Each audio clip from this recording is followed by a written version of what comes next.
C'est 6 000 € que tu nous dois, a dit ma sœur. Ça s'appelle la famille. J'ai souri, puis j'ai trouvé une carte de crédit ouverte à mon nom, pas par moi. J'ai ouvert mon ordinateur portable, déposé le dossier de fraude, appelé la police. Le fiancé de ma sœur m'a appelé. Pas elle. Bonjour, je m'appelle Camille. J'ai 31 ans et j'ai passé 6 ans à bâtir un score de solvabilité bancaire de 811 avant que ma propre sœur ne le réduise en cendres en un seul après-midi. Je veux être clair sur un point dès le départ. Je ne suis pas quelqu'un qui fait des drames. Je travaille comme analyste en conformité dans une entreprise de services financiers de taille moyenne à Lyon. Mon travail consiste littéralement à suivre des traces écrites, à identifier des irrégularités et à tout documenter avant même que quiconque ne sache qu'il y a un problème. Je suis méthodique. Je suis patiente. Et j'ai appris à mes dépens que ces deux qualités sont bien plus puissantes que n'importe quelle dispute hurlante lors d'un dîner de famille. Ma sœur Chloé a 27 ans. Elle est le genre de personne qui entre dans une pièce et réarrange les meubles pour que tout soit tourné vers elle. Elle est comme ça depuis notre enfance. Ma mère a toujours appelé ça de l'assurance. J'ai toujours appelé ça autrement, mais je l'ai gardé pour moi parce que garder les choses pour moi est une autre chose pour laquelle je suis très doué. Chloé s'est fiancée à Antoine en octobre dernier. Il est très bien. Sincèrement, je n'ai aucun problème avec Antoine. Il est calme, posé, et semble l'aimer sincèrement, ce que je respecte parce qu'aimer Chloé à plein volume n'est pas une mince affaire. Sa famille a de l'argent. Pas un argent ostentatoire, mais le genre discret. Le genre qui se manifeste par des voitures raisonnables et aucune dette visible.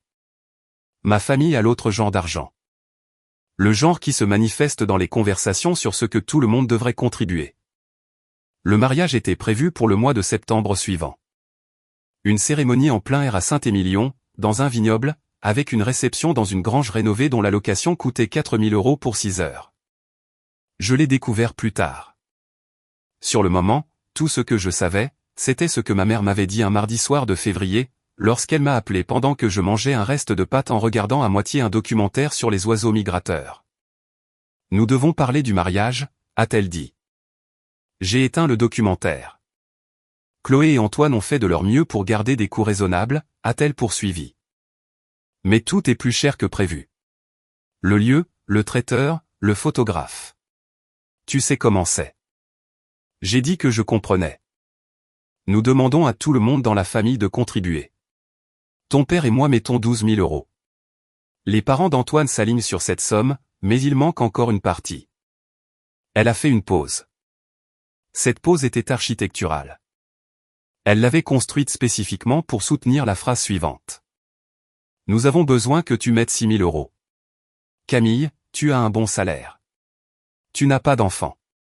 Tu n'as pas de prêt immobilier. Tu peux le faire. J'ai posé ma fourchette. Maman, ai-je dit, j'aime Chloé.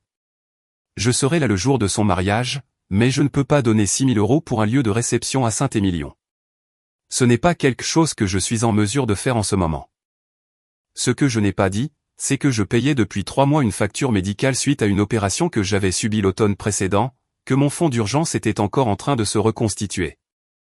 Et que 6 000 € n'était pas une somme que j'allais céder pour la location d'une grange et des centres de table que je n'avais pas choisis. La voix de ma mère a changé de la façon dont elle change toujours lorsqu'elle n'obtient pas la réponse qu'elle veut. Elle devient plus basse et plus précise, comme une lame qu'on aiguise lentement.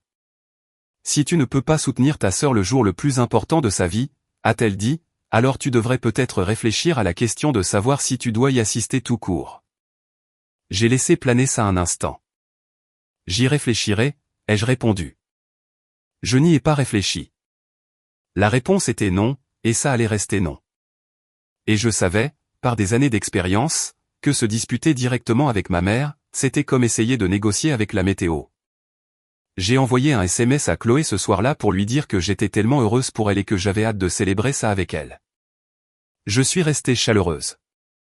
Je suis restée simple. Je n'ai rien dit à propos de l'argent. Chloé n'a pas répondu. 3 semaines se sont écoulées. J'ai pris de ses nouvelles 2 autres fois. Les 2 fois pour des choses normales, une recette qu'elle m'avait demandée, une série que nous regardions toutes les 2. Des réponses courtes, en un mot, puis plus rien. Je comprenais la forme de ce qui se passait. J'avais déjà vu ça. C'était le silence avant que la pression n'augmente. Ce que je n'avais pas prévu, c'était la direction d'où elle allait venir. C'était un jeudi matin de mars. J'en étais à ma deuxième tasse de café et je répondais à des emails quand mon téléphone a vibré avec une alerte de mon service de surveillance bancaire. J'ai mis en place une surveillance de mon profil de crédit depuis mes 24 ans parce que je travaille dans la conformité et que j'ai vu ce que l'usurpation d'identité fait aux personnes qui ne font pas attention. L'alerte disait « Nouveau compte ouvert ». Carte de crédit magasin, maison et intérieur. Plafond de crédit, 5 500 €. Je n'avais pas ouvert de compte chez Maison et Intérieur. J'ai posé mon café et ouvert l'alerte complète. Le compte avait été ouvert 2 jours plus tôt. Il y avait déjà un solde dessus. 4 812 €. Je n'ai pas paniqué. Paniquer n'est pas utile. Au lieu de cela, j'ai affiché mes 3 rapports de solvabilité simultanément, chose que je peux faire rapidement car j'ai mémorisé les identifiants. Je les ai examinés de la même manière que j'examine les rapports de conformité au travail, à la recherche de tout ce qui n'a pas sa place. Le compte Maison et Intérieur était là. Et en dessous, quelque chose de pire. Une interrogation approfondie datant de 4 jours, provenant d'une caisse régionale du Crédit Mutuel dans la banlieue ouest. Pas encore un compte. Une demande de prêt personnel, 15 000 €. Je suis resté très immobile pendant environ 45 secondes. Puis j'ai ouvert un document vierge sur mon ordinateur et j'ai commencé à noter tout ce que je savais, dans l'ordre où je le savais, avec des horodatage. Je veux expliquer pourquoi je n'ai pas immédiatement appelé Chloé. Une partie de cela relevait de l'instinct professionnel. Dans le travail de conformité, on ne prévient jamais le sujet d'une enquête avant d'avoir une vue d'ensemble. Mais la plus grande partie était quelque chose de plus personnel. J'avais déjà le pressentiment, assise là à ma table de cuisine ce jeudi matin, que je savais exactement qui avait fait ça. Et j'avais besoin d'en être certaine avant de dire un seul mot à qui que ce soit, car la certitude, d'après mon expérience, est la seule chose qu'on ne peut pas contester. J'ai d'abord appelé le service de crédit de Maison et Intérieur. Je me suis identifié, j'ai confirmé mes informations personnelles et j'ai signalé que le compte avait été ouvert frauduleusement à mon insu et sans mon consentement. La conseillère a été professionnelle. Elle a immédiatement signalé le compte, l'a gelé et m'a donné un numéro de dossier. Elle m'a dit que le compte avait été ouvert en ligne avec une adresse de facturation correspondant au domicile de mes parents à Écully.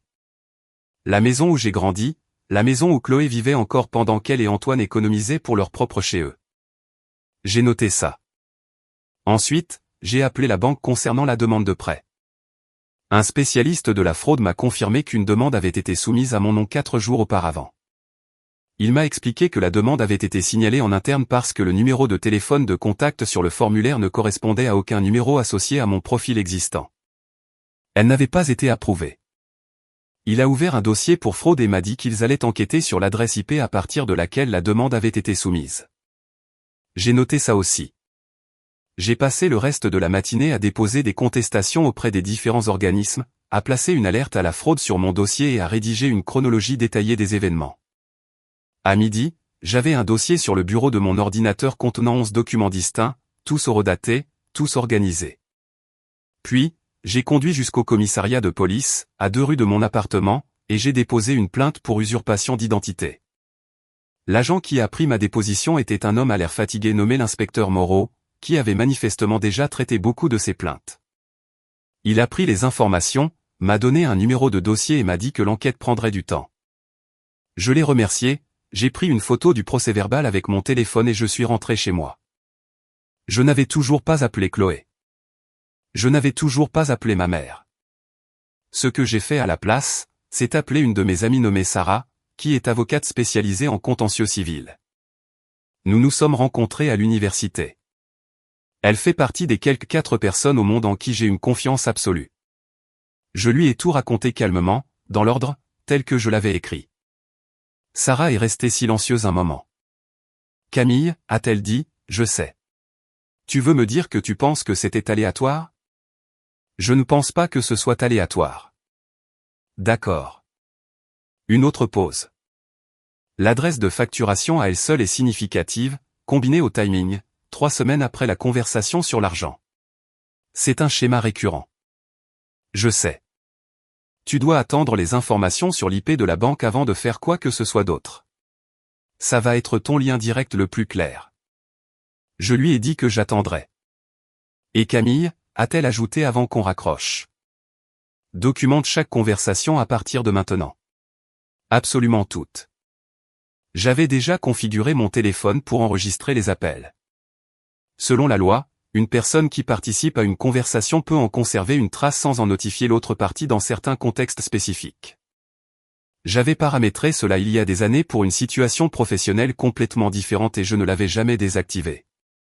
Ce détail allait avoir plus d'importance que je ne le pensais. L'appel est arrivé 4 jours plus tard. Ma mère. Je voulais prendre de tes nouvelles, a-t-elle dit. Sa voix avait une texture que j'ai reconnue. Un peu trop désinvolte, un peu trop enjouée. Je sais que les choses ont été un peu tendues, et je voulais juste m'assurer que nous étions en bons termes. Nous sommes en bons termes, ai-je répondu. Bien, bien. Une petite pause. Je sais que Chloé est stressée à propos du mariage. Tout est tellement plus cher que ce qu'ils avaient prévu. Je crois qu'elle a été un peu dépassée. Ça a l'air difficile, ai-je dit. Elle veut juste que tout soit parfait, tu sais, et elle s'est démenée pour régler la question de l'argent. Une autre pause, puis doucement, presque comme si elle pensait à voix haute, elle a mentionné que tu avais un si bon score bancaire et qu'elle n'en avait pratiquement plus après son prêt automobile. Et je lui ai dit que ce n'était pas la bonne façon de voir les choses. Mais tu sais comment elle est quand elle a une idée en tête. Je n'ai rien dit. Le silence s'est prolongé. Bref, a dit ma mère, sa voix redevenant enjouée. Je suis sûr que tout s'arrangera. Ces choses-là s'arrangent toujours. En effet, ai-je dit. Merci d'avoir appelé, maman. Après avoir raccroché, je suis restée longtemps assise, mon téléphone à la main. Puis j'ai ouvert l'enregistrement, j'ai écouté la section pertinente 2 fois, je l'ai sauvegardé dans le dossier sur mon bureau et j'ai ajouté un horodatage à mon document. La banque m'a rappelé 3 jours plus tard. Le spécialiste des fraudes m'a annoncé que l'adresse IP depuis laquelle la demande de prêt avait été soumise remontait à une adresse résidentielle à Écully. Il m'a donné la rue. C'était la maison de mes parents. Je l'ai remercié, j'ai noté son nom et l'heure de l'appel, et j'ai sauvegardé l'email de confirmation qu'il m'a envoyé par la suite. Ensuite, je me suis assise et j'ai réfléchi attentivement à ce que je voulais réellement. C'est la partie à laquelle je pense que les gens ne s'attendent pas quand je raconte cette histoire. Ils s'attendent à de la colère, à une confrontation, ou à un coup de fil dramatique avec des larmes et des accusations. Je n'ai rien fait de tout cela. Non pas parce que je n'étais pas blessé. J'étais blessé d'une manière qui donnait l'impression que quelque chose de structurel s'était déplacé à l'intérieur de moi. Comme si une fondation sur laquelle je me tenais depuis 31 ans s'était discrètement fissurée. Mais la blessure n'est pas forcément synonyme de chaos. La blessure peut être silencieuse. La blessure peut être méthodique. La blessure peut constituer un dossier avec 17 documents horodatés et un objectif clair. Ce que je voulais était simple. Je voulais que le compte frauduleux soit remboursé. Je voulais que la demande de prêt soit officiellement retirée. Je voulais une reconnaissance écrite que ce qui avait été fait était mal. Et je voulais que ma solvabilité soit restaurée exactement dans l'état où elle était avant que tout cela ne commence. Je ne voulais pas envoyer ma sœur en prison. Je veux être honnête à ce sujet. Quoi que Chloé ait fait, elle restait ma sœur. Et une condamnation pénale ne m'intéressait pas. J'étais intéressé par une résolution. J'ai rédigé une lettre. Sarah l'a relue. Il a fallu 2 brouillons et un appel téléphonique entre nous avant qu'elle ne dise exactement ce que je voulais. La lettre était adressée à Chloé. Elle exposait en termes simples les faits suivants, qu'un compte de crédit frauduleux avait été ouvert à mon nom chez Maison et Intérieur en utilisant l'adresse de mes parents. Qu'une demande de prêt frauduleuse avait été soumise à mon nom depuis cette même adresse. Qu'un traçage IP avait confirmé l'origine de la demande, et que j'avais déposé à la fois un rapport de fraude auprès de l'organisme de crédit et une plainte à la police avec le numéro de dossier joint. La lettre indiquait clairement que j'étais prête à poursuivre l'affaire par voie civile si nécessaire, mais que j'offrais un délai de 30 jours pour trouver une résolution. La résolution signifiait le solde de Maison et Intérieur payé en totalité, la demande de prêt officiellement annulée, et une déclaration écrite reconnaissant l'utilisation non autorisée de mes informations personnelles. La lettre disait aussi, je ne fais pas ça parce que je veux te blesser. Je fais ça parce que ce qui s'est passé est mal et parce que je mérite que ce soit corrigé. Je l'ai envoyé par courrier recommandé avec accusé de réception. J'en ai également envoyé une copie à l'adresse de mes parents, à l'attention de ma mère, parce que l'enregistrement avait rendu son implication suffisamment claire pour que je ne fasse pas semblant du contraire. Je n'ai appelé personne. Je n'ai envoyé de SMS à personne. Je suis allé travailler. Je suis allé à la salle de sport. J'ai préparé le dîner. Et j'ai attendu. L'appel est arrivé 8 jours plus tard, et ce n'était pas de Chloé. C'était d'Antoine. Il a appelé de son téléphone personnel un dimanche soir. Sa voix ressemblait à celle d'un homme qui n'avait pas bien dormi depuis plusieurs jours, ce que j'ai trouvé, brièvement, presque touchant. « Camille, a-t-il dit, il faut que je te parle. »« D'accord, ai-je répondu. Je ne savais pas. Il l'a dit très directement, sans chaleur ni préambule, et j'ai respecté cela. Je veux que tu saches que j'ignorais complètement que tout cela s'était produit. Je l'ai découvert quand la lettre est arrivée. Je n'ai rien dit. Mes parents l'ont aussi découvert, a-t-il continué. Quand je leur ai dit, une pause, point ils ne sont pas contents. Je pouvais l'imaginer. Le solde de maison et intérieur, a-t-il dit, il va être remboursé. Mes parents s'en occupent. Ils veulent que cette histoire disparaisse et ils sont prêts à la faire disparaître financièrement. Il a fait une nouvelle pause. La demande de prêt est en train d'être retirée. J'ai parlé à la banque ce matin. J'aurai besoin d'une confirmation écrite, ai-je dit. Tu l'auras. Il avait l'air épuisé. Camille, je suis désolé. Je suis sincèrement désolé que cela te soit arrivé. C'est tout ce que je voulais dire. Nous nous sommes dit au revoir, et je me suis assise sur mon canapé à fixer le mur pendant un moment. La confirmation écrite de la banque est arrivée 3 jours plus tard. Le solde de maison et intérieur a été payé et le compte clôturé dans la fenêtre de 30 jours. Les alertes à la fraude que j'avais placées ont été retirées de mes dossiers une fois les litiges résolus. Mon score de solvabilité, quand je l'ai vérifié 6 semaines après le début de tout cela, était de 809, 2 points en dessous de mon point de départ. J'ai déposé une dernière contestation et je l'ai fait remonter à 811. Chloé ne m'a pas appelé. Elle n'a pas envoyé de SMS. Elle n'a envoyé ni lettre, ni email, ni aucune forme de communication écrite reconnaissant ce qu'elle avait fait, ce qui était pourtant l'une des 3 choses que j'avais demandées. Ma mère a appelé une fois, environ 2 semaines après la lettre. Elle a qualifié cela de malentendu. Elle a dit que Chloé était désespérée, qu'elle avait paniqué et qu'elle n'avait pas réfléchi. Elle a dit que j'étais très froide à ce sujet. Je lui ai répondu que je pensais qu'elle devrait parler à un avocat de sa propre responsabilité potentielle, étant donné qu'elle était présente dans la maison lorsque les comptes ont été ouverts et qu'elle avait fait une référence spécifique à mon profil de crédit lors d'un appel téléphonique. Enregistré. Ma mère est devenue très silencieuse. Elle a dit qu'elle n'appréciait pas d'être menacée. Je lui ai dit que je ne la menaçais pas. Je lui fournissais des informations. Nous ne nous sommes plus parlé pendant 3 mois. Le mariage a eu lieu en septembre à Saint-Émilion, un samedi. Je n'y étais pas. J'avais répondu à l'invitation des mois plus tôt en déclinant et j'avais envoyé un cadeau, un ensemble de couteaux de cuisine de haute qualité que Chloé avait mis sur sa liste de mariage. Je les avais achetés avant que tout cela n'arrive, et j'ai décidé de les envoyer quand même parce que mon conflit portait sur ce qu'elle avait fait, pas sur le fait qu'elle ait une cuisine équipée. J'ai su par ma tante que c'était magnifique. J'ai su que la grange était illuminée par des guirlandes, que le vignoble était doré au coucher du soleil et que ma mère avait pleuré pendant l'échange des vœux. J'ai passé ce samedi-là à Lyon. Je suis allé au marché des producteurs le matin, j'ai acheté trop de pêche, je suis rentré à la maison et j'ai fait une tarte de A à Z, ce que je n'avais jamais réussi à faire auparavant. Elle était réussie. J'en ai mangé 2 parts sur mon balcon l'après-midi, pendant que la lumière changeait sur l'horizon de la ville, et j'ai réfléchi à ce que je voulais pour le prochain chapitre de ma vie. Mon père m'a appelé 3 semaines après le mariage. Je devrais vous parler de mon père, car il a été largement absent de ce récit jusqu'à présent, ce qui correspond exactement à son rôle dans les événements réels. Mon père est un homme discret. Il a toujours navigué autour de ma mère et de Chloé de la même manière qu'on navigue dans un courant fort, sans le combattre, sans le nommer, en ajustant simplement légèrement son anglais en continuant d'avancer. Ce n'est pas une stratégie que j'admire exactement, mais je la comprends. Il m'a appelé un dimanche matin, car c'est toujours là qu'il appelle, et il m'a dit qu'il voulait parler.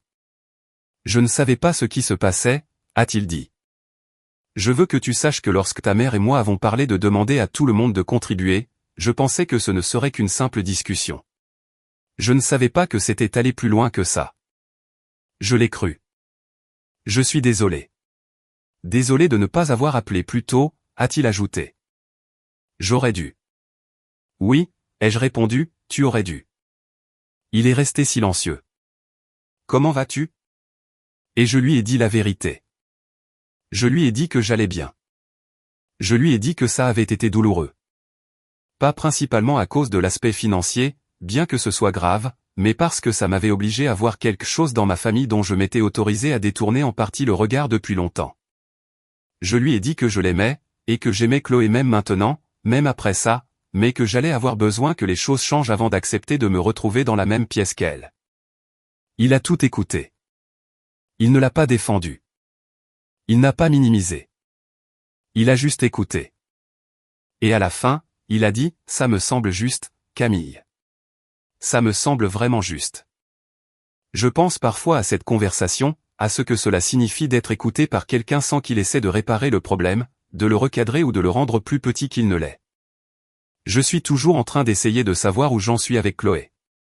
Nous avons échangé un SMS en novembre, quelque chose de bref et factuel concernant une question de livraison pour un colis qui était arrivé chez mes parents par erreur. Je ne suis pas retourné à Écully depuis février. Je ne sais pas quand j'y retournerai ni de quoi j'ai besoin pour y retourner, et j'essaie de m'accorder le droit de ne pas encore le savoir. Ce que je sais, c'est ceci. La version de la loyauté familiale avec laquelle j'ai été élevé ne parlait pas vraiment d'amour. Elle parlait de soumission. Il s'agissait de se faire tout petit pour que les personnes qui avaient besoin de prendre beaucoup de place puissent se sentir grandes. Il s'agissait de traiter les liens de sang comme une sorte de chèque en blanc. Et je le pense dans le sens le plus littéral possible. En fin de compte, j'ai bâti mon score financier point par point sur 6 ans, en payant chaque facture à temps, en maintenant mon taux d'endettement bas, en étant prudente et constante à travers 1000 petits détails. Personne ne m'a aidé à le faire. Personne ne s'est porté garant, n'a avancé d'argent ou n'a contribué en quoi que ce soit. C'était à moi, pleinement, d'une manière dont très peu de choses dans ma vie ont jamais été entièrement à moi. Et je l'ai protégé, pas bruyamment, pas de façon dramatique, mais avec un dossier de 17 documents, une lettre recommandée, et la patience d'attendre les informations dont j'avais besoin avant de faire quoi que ce soit. J'ai réfléchi à ce que je dirais à quelqu'un qui se trouve au tout début d'une situation comme la mienne, qui commence tout juste à ressentir la pression, les exigences silencieuses qui s'intensifient, la conversation familiale où quelqu'un dit « tu as plus, donc tu dois donner plus ». Je dirais « documentez tout ». Commencez maintenant, avant de penser que c'est nécessaire, car le moment où vous réalisez que vous auriez dû commencer plus tôt est toujours le mauvais moment pour commencer. Je dirais aussi qu'être calme n'est pas la même chose qu'être faible. Les personnes qui sont les plus bruyantes dans ces situations sont généralement celles qui essaient de vous submerger pour obtenir votre soumission avant que vous ayez le temps de penser clairement. Être calme et prendre son temps est une stratégie. C'est d'ailleurs une très bonne stratégie. Et je dirais que votre vie financière n'est pas une ressource familiale. Votre crédit, vos économies, votre potentiel de revenus. Ce ne sont pas des biens partagés juste parce que vous partagez un nom de famille. Vous les avez construits. C'est à vous de décider à quoi ils servent, à chaque fois. Sans exception, sans avoir à vous excuser. La semaine dernière, j'ai de nouveau vérifié mon rapport de solvabilité. Par la force de l'habitude. 811.